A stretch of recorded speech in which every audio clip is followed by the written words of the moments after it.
Assalamualaikum warahmatullahi wabarakatuh.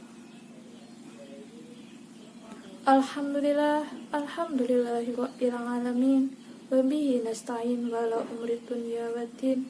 Wassalatu wassalamu ala asrofil anbiya'i wal mursalin Sayyidina wa maulana Muhammadin wa ala alihi wa sahbihi ajma'in, amma ba'du.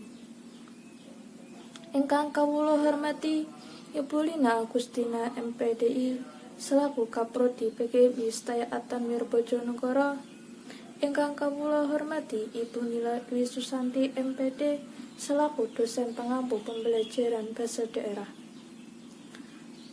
Langkung rumiyin monggolah kita sesarengan ngunjukaken takalan syukur dumateng Allah ingkang sampun amiringi sedaya kenikmatan dumateng kita, sehingga kita saged kempal sesarengan wonten ing ruangan menika. Shalawat ugi salam mugi kunjuk dumateng Nabi Muhammad SAW ingkang kita ajeng-ajeng syafaatipun benjing wonten dinten kiamat. Hadirin ingkang kawula hormati, jumenengipun kula wonten mriki badhe nyambakaken pidhato utawi sesorah kanthi judul pentingipun pendidikan. Bicara bab pendidikan punika pembahasane wiyar sanget pramila ing sesoran menika kula persingkat mawon. Pendidikan iku identik kalian lembaga sekolah, pondok, pesantren, bimbel, lan sak piturute. Wonten ing sekolahan, para siswa diwenehi pendidikan ugi wawasan pemerintahan, wawasan ilmu alam, wawasan ilmu sosial, ilmu agama, lan sak piturute. Ananging pendidikan iku boten ing sekolah formal mawon, kaya SD, MI, SMP, MTS, SMA, MA lan sak piturute. Sebab manungsa urip menika kedah selalu belajar wonten ing pundi kemawon, tempat ora mung nanging sekolah. Hadirin ingkang penting inggih punika wawasan akhlak budi pekerti.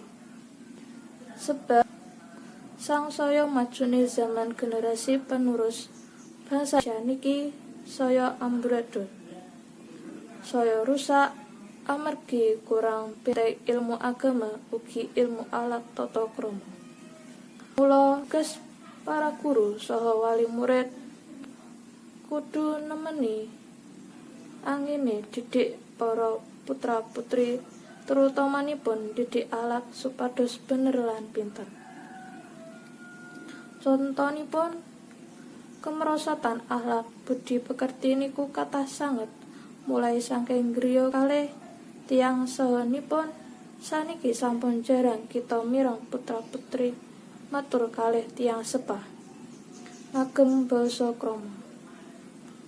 Sing kathah ing ngagem ngoko, padahal basa ingkang sae kangge tiyang sepah inggih menika basa krama.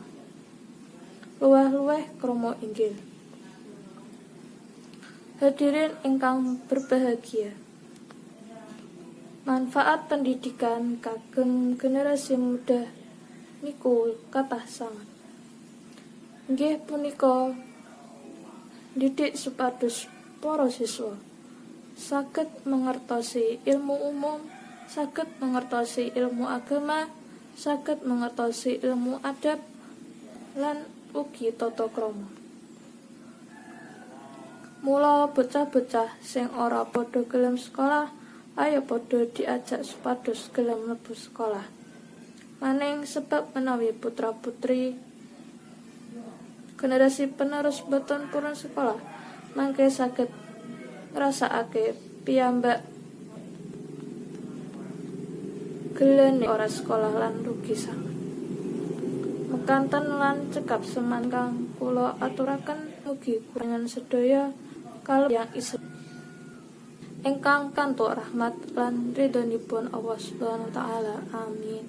Kirang langkung nipun nyuwun pangapunten, bila taufik wal hidayah. Wassalamualaikum warahmatullahi wabarakatuh.